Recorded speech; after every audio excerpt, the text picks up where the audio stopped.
In 1971, lunch for a poor kid in America cost nothing, but they paid for it in a different way. It came as a colored ticket, a punch card, or a separate line the whole school could see. Number 14 was ladled over toast so often that soldiers gave it a nickname we can't repeat here. And number 3 came from a 5-pound block stamped USDA, the taste of a decade millions remember but nobody talks about. These 25 cafeteria lunches fed a generation of American kids through recession and rising prices, built almost entirely from government surplus nobody else wanted. Before we count them down, hit subscribe, because some of these you'll remember the second you hear them. Let's begin with number 25. Number 25. Reconstituted powdered milk was the drink that greeted poor kids before they ever reached the food. Cafeteria workers mixed government surplus milk powder with water in giant aluminum urns, stirring out the lumps that never quite dissolved. It arrived thin, faintly gray, and warmer than milk had any right to be, poured into paper cups or those small waxed cartons that leaked at the corners. By the early 1970s, the National School Lunch Program was feeding more than 24 million children a day, and in the poorest districts, real bottled milk was a luxury the budget could not stretch to cover. Kids learned to drink it fast, before it warmed, before the chalky aftertaste settled in.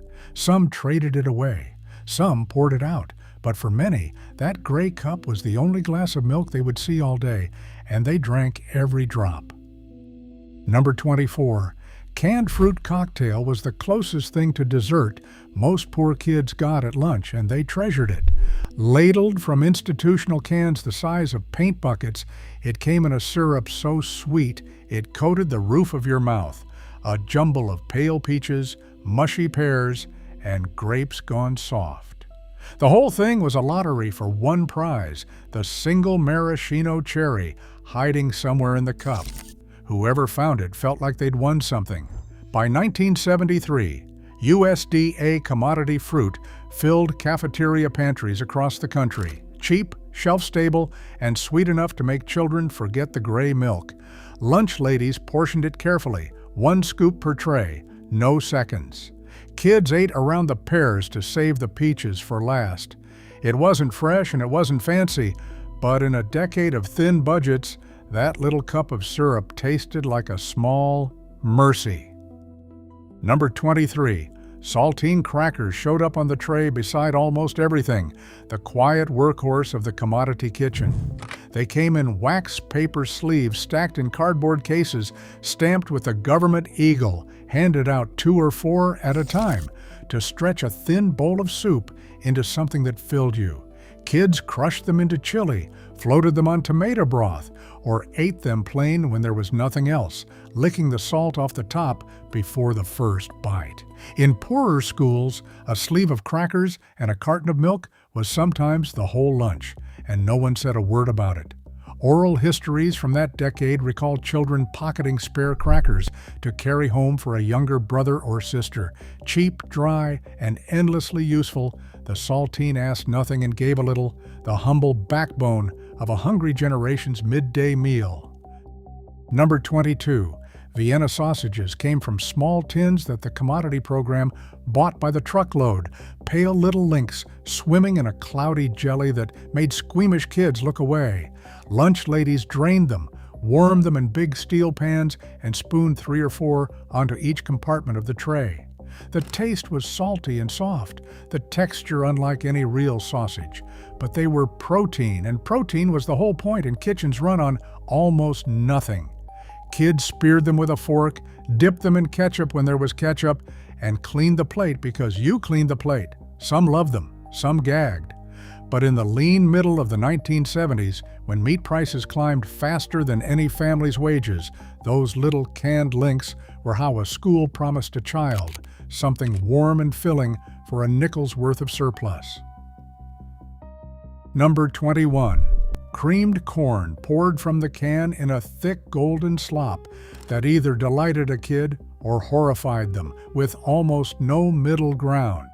It was one of the cheapest vegetables the USDA sent down, sweet, starchy, and heavy enough to fill the corner of a tray beside the meat.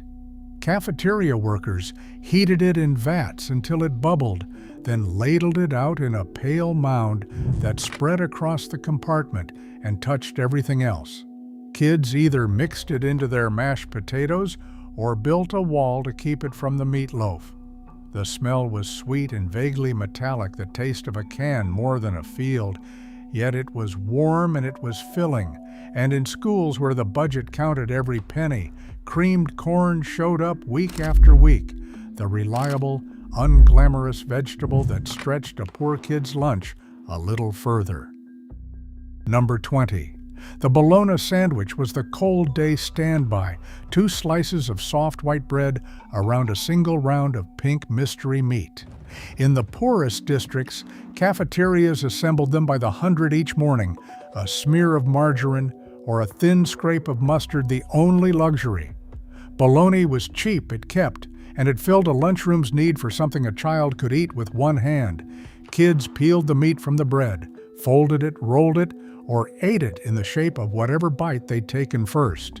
Some found the red rim of casing and picked it off. By the mid-1970s, processed luncheon meat was a fixture of the commodity pantry, and for families who couldn't pack a lunch from home, that flat pink circle between 2 slices of bread was reliable, filling, and quietly ordinary, the taste of getting by.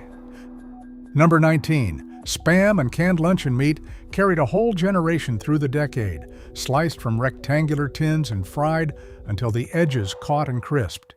It arrived in the commodity shipment in dense pink blocks, salty enough to sting and fatty enough to satisfy. A shelf-stable meat that never spoiled and never ran short. Lunch ladies griddled the slices in long rows, the fat spitting and the smell filling the hall, then laid them over rice or between bread or beside a scoop of beans. Kids who ate it at school often ate it at home too, because Spam was the meat poor families could actually afford. Some grew to hate the sight of it. Others still crave that fried, salty edge decades later. In a decade shaped by rising grocery bills, that humble blue tin was insurance, the meat that was always there when nothing else was. Number 18, instant mashed potatoes, whipped from boxes of dehydrated government flakes, filled the biggest compartment on the tray more often than any real potato. Cafeteria workers dumped the flakes into steaming water, beat in powdered milk and surplus butter, and served out fluffy white scoops that held the dent of an ice cream disher. The taste was faintly artificial, the texture too smooth to be real, but they were warm and endless and cheap, and a well of them could hold a lake of thin gravy. Kids built volcanoes, dug moats, and mixed in their corn. By the 1970s, dehydrated potato was a commodity staple precisely because it never spoiled and stretched to feed a crowd. Bland as they were, those scoops were the soft, filling heart of a poor kid's plate, the reliable white mound that made a small serving of meat feel like a real meal. Number 17. Canned green beans were the vegetable poor kids saw more than any other, olive gray and soft, from hours in the steam table. They came in the same institutional cans as everything else, drained of color and crunch, sometimes cooked down with a scrap of surplus ham or bacon fat to give them a little life. Lunch ladies scooped them into the corner of the tray, whether the kids wanted them or not, because a vegetable was required and green beans were what the commodity truck brought. Children pushed them around, hid them under the roll, or ate them limp and salty because wasting food wasn't allowed. There was nothing bright or fresh about them, nothing that resembled the beans from a summer garden. Yet they were a vegetable on a plate in a decade of tight budgets, the dutiful green scoop that no one loved but everyone got. Number 16. Cornbread anchored the tray in schools across the South and beyond, baked in big sheet pans from commodity cornmeal and cut into dense yellow squares. It was cheap to make, filling, and forgiving, the kind of bread that turned a bowl of beans into a whole meal. Cafeteria workers mixed the batter by the gallon, poured it into greased pans, and pulled out slabs with a crust firm enough to hold up to gravy or pot liquor. Kids crumbled it into their beans, buttered it while it was warm, or ate the corner piece for its crispy edge. Some schools sweetened it, some kept it plain and savory, and the argument over which was right ran along regional lines older than the lunchroom itself. Warm, golden, and satisfying, cornbread was one of the few commodity foods that tasted like home instead of a can. Number 15. A bowl of pinto beans, simmered slow with a scrap of surplus pork, was the meal that fed the poorest kids most reliably of all.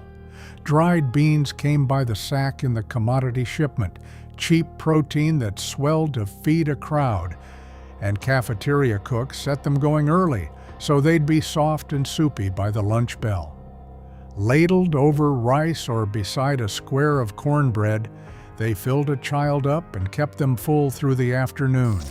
Kids mashed them, soaked their bread in the liquor, and spooned up every last one, because beans were serious food in a hungry decade. There was nothing fancy about a bowl of beans, no way to dress it up for the tray. But it was honest and it was filling, the quiet, dependable center of a poor kid's week when money and meat both ran thin.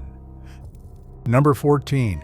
Creamed chipped beef on toast, the dish soldiers gave a nickname too crude to say here, made its way from Army mess halls to cafeteria trays through the surplus pipeline. Thin, salty slices of dried beef were stirred into a thick white gravy made from flour, powdered milk, and butter, then poured over a slice of toast until it soaked through gray and soft. It was cheap, it was hot, and a little meat went a long way once it was drowned in white sauce. Lunch ladies ladled it out in steaming pools, and kids either loved the creamy salt of it or eyed it with deep suspicion. By the 1970s, it was a commodity kitchen classic, the kind of dish born from stretching almost nothing into a filling meal. Humble and unglamorous, it fed poor kids the same way it had fed hungry recruits, one soggy slice at a time. Number 13, Friday fish squares arrived like clockwork in the many districts that still shape the school week around the Catholic calendar.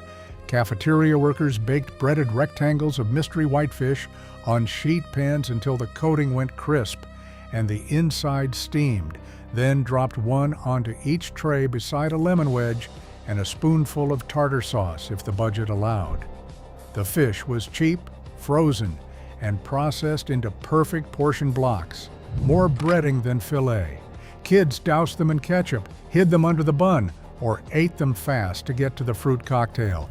Some looked forward to Friday, some dreaded it, but that golden brown square, sitting in its own faint smell of the sea and the fryer, was a fixture of the 1970s lunchroom, the weekly ritual that told every child, poor or not, exactly what day it was.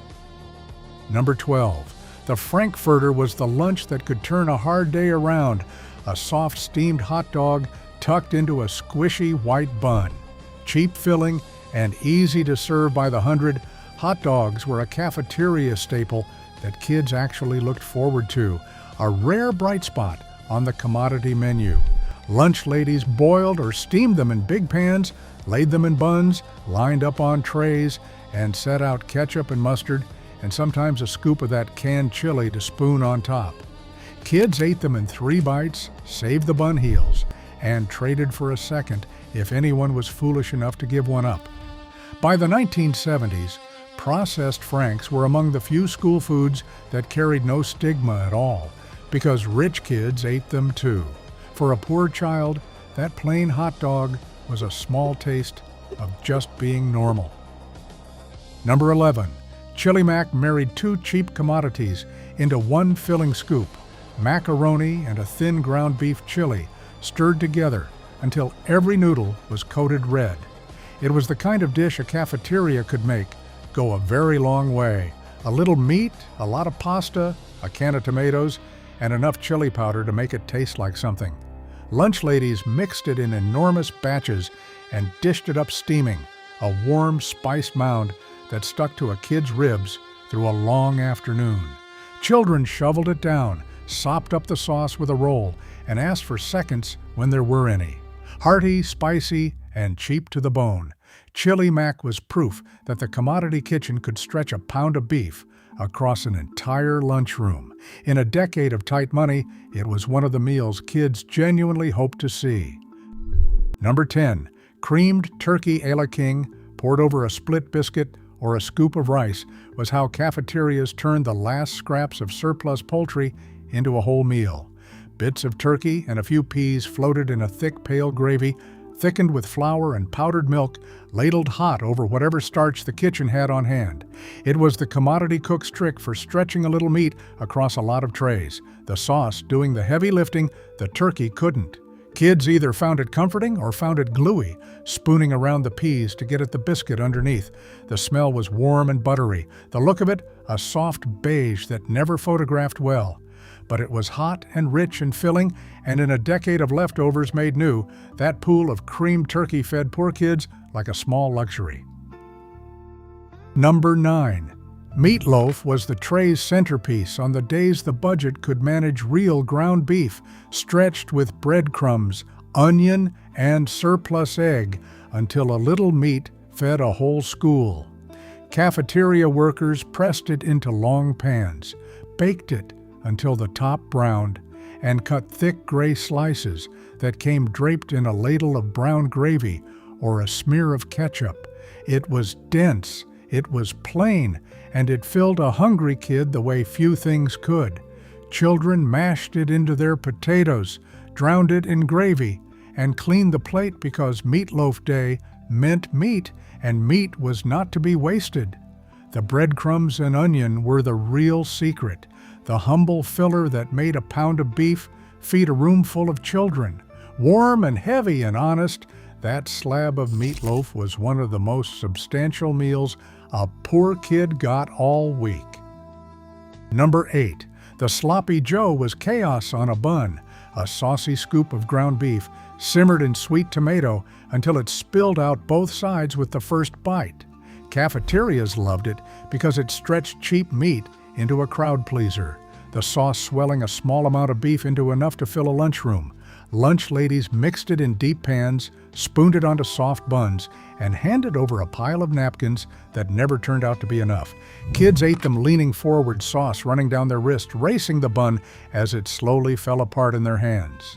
Messy, sweet, and deeply satisfying, the Sloppy Joe was one of the great equalizers of the 1970s lunchroom, a meal that felt like a treat, no matter what your family could afford. For a poor kid, that dripping bun was pure, unembarrassed joy. Number 7. Salisbury steak dressed up the cheapest ground beef in a coat of brown gravy and called itself dinner, the fanciest sounding thing on a poor kid's tray. It was a thin oval patty of seasoned beef, more filler than steak, baked in sheet pans and swimming in a pool of thick oniony gravy that made it feel like a real meal. Cafeterias leaned on it because it sounded special and cost almost nothing, the kind of dish that could turn commodity beef into something with a name. Kids cut it with the side of a fork, mopped up the gravy with their potatoes, and felt for one lunch period like they were eating something grand. The gravy was the whole trick, the rich brown blanket that hid how little meat was really there. Humble underneath and proud on top, Salisbury steak fed a generation's dinner dreams on a lunchroom budget. Number 6. Tomato soup and grilled cheese was the cold weather comfort that warmed poor kids from the inside out, two cheap commodities that happened to be perfect together. The soup poured thin from big cans, thinned further with water, and a little powdered milk, ladled into bowls beside a sandwich griddled from surplus cheese and white bread. Cafeteria workers made grilled cheese by the hundred, flipping rows of them on flat-top grills until the bread went gold and the cheese pulled in strings. Kids tore the sandwich in half and dunked it, letting the bread go soft in the soup before every bite. On a gray winter day, that steaming red bowl and its buttery partner felt like being taken care of. Cheap enough for the tightest budget and warm enough to chase off the cold, it was the meal that proved comfort did not have to cost much at all. Number 5.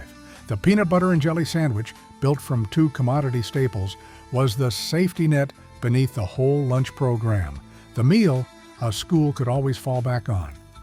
Government peanut butter came thick and oily in institutional cans so stiff it tore the bread, and the jelly was a bright, cheap grape that bled purple through the slices.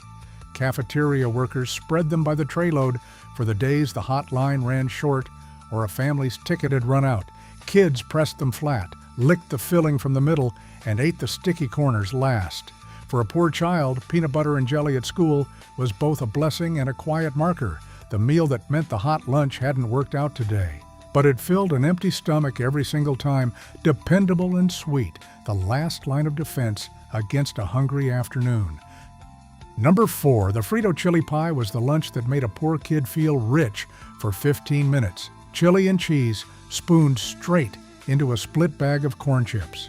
In the schools that served it, cafeteria workers cut open a small bag of Fritos, ladled hot commodity chili right on top, and finished it with a handful of that orange government cheese. Kids ate it with a plastic spoon straight from the bag, the chips going soft at the bottom and staying crunchy at the top. The whole thing a warm, salty, cheesy mess. It cost the kitchen almost nothing. A few chips, a scoop of chili made from stretched beef and beans, a sprinkle of surplus cheese. But to a child, it was the most exciting thing on the menu, a lunch that felt like a carnival treat. Messy and glorious, the Frito pie was pure lunchroom happiness. Number 3, macaroni and cheese, built from commodity pasta and blocks of government cheese, was the dish poor kids remember most fondly of all. Cafeteria workers grated down the surplus cheese, melted it into a thick sauce with butter and powdered milk, and folded in mountains of boiled elbow macaroni until every noodle was gold. Baked in sheet pans, the top went crusty and the middle stayed molten, cut into steaming squares that landed on the tray like a reward. Kids scraped their compartments clean and eyed anyone slow to finish theirs. It was cheap, it was filling, and it was made almost entirely from what the government sent free, and yet it tasted like the best thing all week. For a generation of children who ate a lot of things they'd rather forget, that square of orange, cheesy comfort is the one they'd give anything to taste again. Number 2, the rectangular cheese pizza was the highlight of the week, a golden slab cut from a full sheet pan and slid onto the tray on pizza day. Cafeteria bakers pressed thick bready dough into the pans, spread it with a Swedish tomato sauce, and blanketed it in a layer of surplus cheese that browned in blistered patches. It was nothing like a pizzeria pie, and that was exactly the point. The crust, soft and chewy, the cheese folded into a rubbery, glorious sheet a kid could peel off in one piece. Children counted down the days to pizza day, guarded their square, and mourned when it was gone. Cheap to make from commodity flour and cheese, it fed a whole lunchroom for pennies a serving. For poor kids and everyone else alike, that rectangle of doughy, cheesy joy was the undisputed king of the cafeteria week. And finally, number 1, government cheese was more than a lunch, it was the symbol of the whole decade, a 5-pound block stamped USDA that fed poor families at school and at home alike. It came in a plain brown box, dense and orange and impossibly smooth, a processed cheese the government bought by the mountain and handed down through the commodity program. In the cafeteria, it became everything: the grilled cheese, the mac and cheese, the melt over the chili pie, the slice laid cold on commodity bread. Kids knew it by sight, that rectangular block that showed up at school and in their own kitchens, a taste tied forever to being one of the families that got the box. Some carried a quiet shame about it, others remember it as the best cheese they ever ate and swear nothing since has ever melted the same way. Cheap, plentiful, and unforgettable, government cheese was the flavor of getting by in the 1970s, the taste of a generation that was fed one orange block at a time by whatever the country had to spare. It fed kids who had almost nothing, and for that alone, it earned its place at the very top. Across all 25 of these lunches, from that gray cup of powdered milk to the orange block of government cheese at the very top, one thread runs through every tray: resourcefulness and the dignity of feeding children on almost nothing.